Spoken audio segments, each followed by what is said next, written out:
Hello dear student, taxonomy के terminology में जो हमारे पिछले लेक्चर में फ्लोरल पार्ट्स हम पढ़ रहे थे। फ्लोरल पार्ट्स क्योंकि 4 फ्लोरल पार्ट्स होते हैं फ्लावर के अंदर, जिसमें सबसे आउटर मोस्ट कैलिक्स आपको बता दिया। कोरोला की कौन कौन सी टर्म्स जब हम डिस्क्राइब करते हैं तो यूज़ करते हैं उसके बारे में आपको बता दिया। फिर साथ में पेरियंथ बताया था कि जब कैलिक्स एंड करोला डिफ्रेंशिएटेड नहीं होते हैं, एक ही वर्ल्ड में होते हैं, तो उसको हम पेरियंथ या परिदल पुंज कहते हैं। उसके बारे में बताया था आपको कि जब पेरियंथ को डिस्क्राइब करते हैं तो हम कौन सी टर्म काम में लेते हैं। फिर इसके बाद पिछले लेक्चर में आपको एंड्रोशियम के बारे में बताया था। पुमंग, जो कि इसका एक रिप्रोडक्टिव पार्ट है, मेल रिप्रोडक्टिव पार्ट होता है, उससे संबंधित जो भी टर्म्स हम मेन इंपॉर्टेंट टर्मिनोलॉजी काम में ली जाती है फैमिलीज पढ़ने के लिए, उसको डिस्क्राइब करने के लिए, उसके बारे में आपको बता दिया था। और आज का हमारा लेक्चर है वो है फोर्थ वर्ल्ड या इनरमोस्ट वर्ल्ड कहते हैं, जिसको गाइनोशियम, जायांग, गाइनोशियम कहलाता है। जायांग, जायांग is the female reproductive part of flower, मादा जनन अंग है ये। और गाइनोशियम इज द सबसे इनरमोस्ट पार्ट है, या इसको हम कह सकते हैं फोर्थ वर्ल्ड ऑफ फ्लावर। जैसे हमने कहा था फर्स्ट आउटर वर्ल्ड कैलिक्स होती है, सेकंड वर्ल्ड कोरोला होता है, थर्ड वर्ल्ड एंड्रोशियम होता है, एंड इनरमोस्ट या फोर्थ वर्ल्ड होता है फ्लावर का, वो है गाइनोशियम। गाइनोशियम की यूनिट कहलाती है कार्पल, या इसको हम कहते हैं अंडक।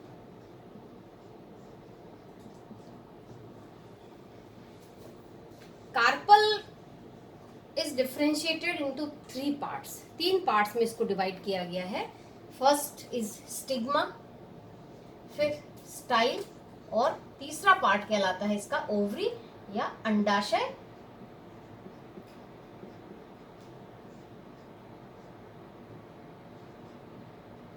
वर्तिका और वर्तिकाग्र, स्टिग्मा और स्टाइल, तो 3 पार्ट है। जो नीचे का सोलन बेसल पार्ट है, नीचे वाला जो ये फूला हुआ भाग है, ये कहलाता है ओवरी या फिर अंडाशय कहते हैं इसको। और जो इसका टर्मिनल एंड है, तो सबसे ऊपर वाला जो भाग है वो स्टाइल, जिसको हम कहते हैं स्टाइल के ऊपर वाला भाग, वो एक पोलन ग्रेन्स के लिए एक प्लेटफॉर्म प्रोवाइड कराता है, जहां पर पोलन ग्रेन्स जर्मिनेशन, फर्टिलाइजेशन के दौरान पोलन ग्रेन्स वहां पर आकर गिरते हैं और उनका जर्मिनेशन होता है और आगे फर्टिलाइजेशन की प्रक्रिया कंप्लीट होती है। तो ये जो स्टाइल का टर्मिनल पार्ट है, जिसको हम स्टिग्मा कहते हैं, ये पोलन ग्रेन्स के लिए एक प्रकार का प्लेटफॉर्म प्रोवाइड करता है। जब हम ओवरी का सेक्शन काटते हैं, ओवरी का सेक्शन काटते हैं तो हमें क्या दिखाई देता है? हम इससे स्टडी कर सकते हैं प्लेसेंटेशन,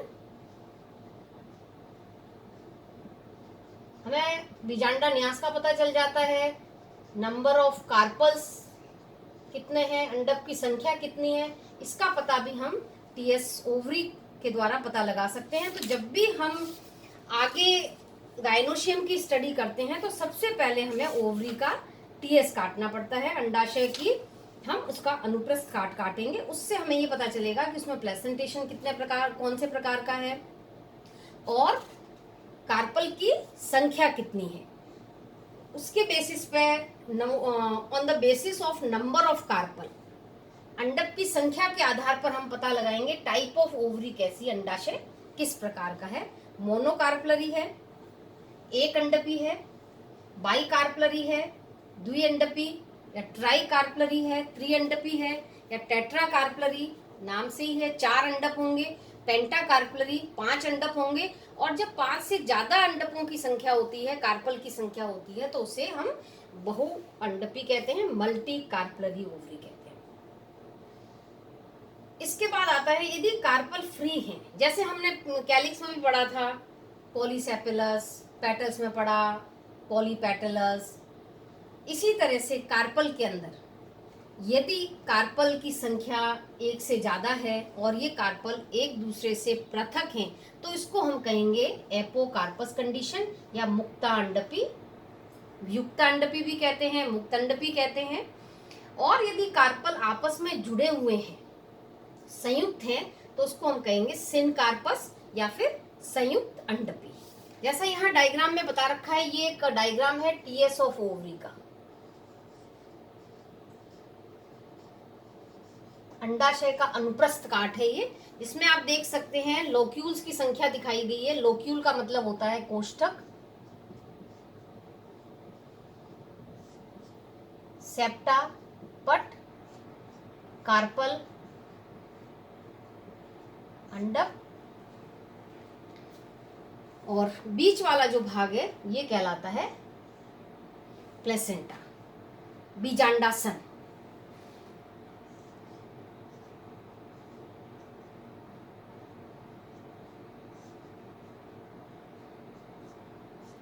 प्लेसेंटा क्या होता है? वो स्थान है जहां पर कि ओव्यूल जुड़े हुए रहते हैं, place where ovules are attached. तो ये एक ओवरी का जब सेक्शन काटते हैं तो हमें ये सारी चीजें दिखाई देती हैं इसमें। तो इससे पता चल जाता है नॉर्मली क्या होता है, नंबर ऑफ जितने लोक्यूल्स होते हैं उतने ही कार्पल होते हैं ज्यादातर केसेस में।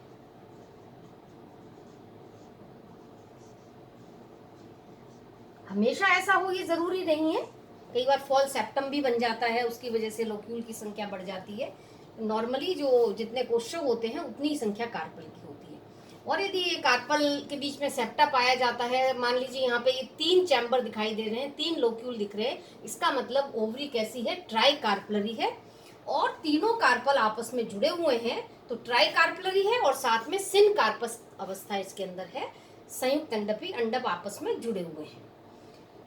फिर आता है on the basis of number of locule, कोष्ठक की संख्या के आधार पर हम ओवरी को क्या कहेंगे? ओवरी एक कोष्ठकी है, यूनिलोक्यूलर है, बाइलोक्यूलर है, 2 कोष्ठक दिखाई देंगे। यदि हमें एक ही कोष्ठक दिखता है इस तरह का तो हम कहेंगे यूनिलोक्यूलर। यदि हमें एक से ज्यादा कोष्ठक, 2 कोष्ठक दिखाई देते हैं तो हम कहेंगे बाइलोक्यूलर है।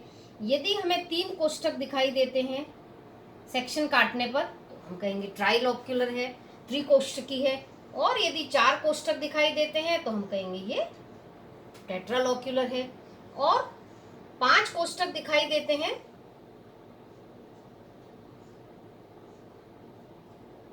तो पेंटालोक्यूलर है।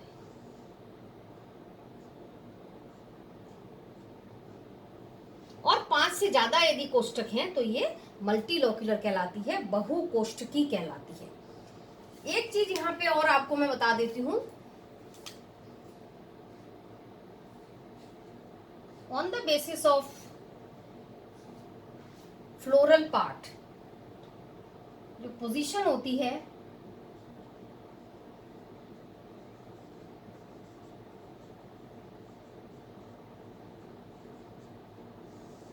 उसके बेसिस में हम कहते हैं ओवरीज सुपीरियर, इंफीरियर या फिर हाफ सुपीरियर या फिर हाफ इंफीरियर। इसके बारे में जब मैंने आपको फ्लावर की टर्मिनोलॉजी बताई थी तब बता दिया था ओवरी सुपीरियर कब होती है, ओवरी इंफीरियर कब होती है, और ओवरी हाफ इंफीरियर या हाफ सुपीरियर कब होती है। ओवरी सुपीरियर कब होगी? जब फ्लावर पुष्प हाइपोगाइनस होगा। हाइपोगाइनस का मतलब मैंने बताया था जायांगधर, जब पुष्प के जो फ्लोरल पार्ट्स होते हैं कैलिक्स, कोरोला और एंड्रोशियम जायांग के आधार से निकलते हो, नीचे से निकलते हो, तब ओवरी सुपीरियर होती है। और इंफीरियर के केस में फ्लावर की पोजीशन क्या होगी? फ्लोरल पार्ट्स की एपिगाइनस,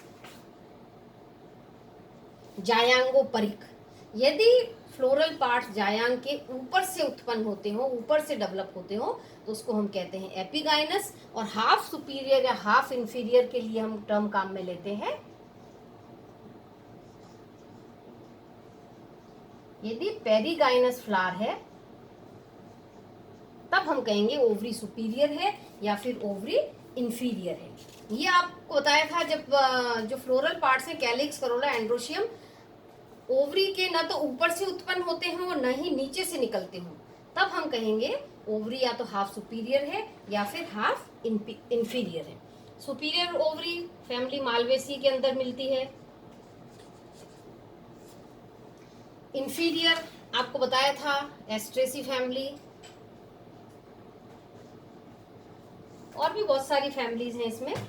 एपीएसी फैमिली है, धनिया फैमिली है जिसके अंदर इंफीरियर ओवरी मिलती है, और हाफ इंफीरियर या हाफ सुपीरियर ओवरी रोज का एग्जाम्पल इसमें ले सकते हैं हम, रोज के अंदर पाई जाती है। तो ये पोजीशन ये आपको डिटेल में मैंने फ्लावर में बता दिया था डायग्राम के साथ में, इसलिए सिर्फ यहाँ टर्म बताई है कि ओवरी या तो सुपीरियर होगी या इंफीरियर होगी या हाफ सुपीरियर या फिर हाफ इंफीरियर होगी। नेक्स्ट है प्लेसेंटेशन।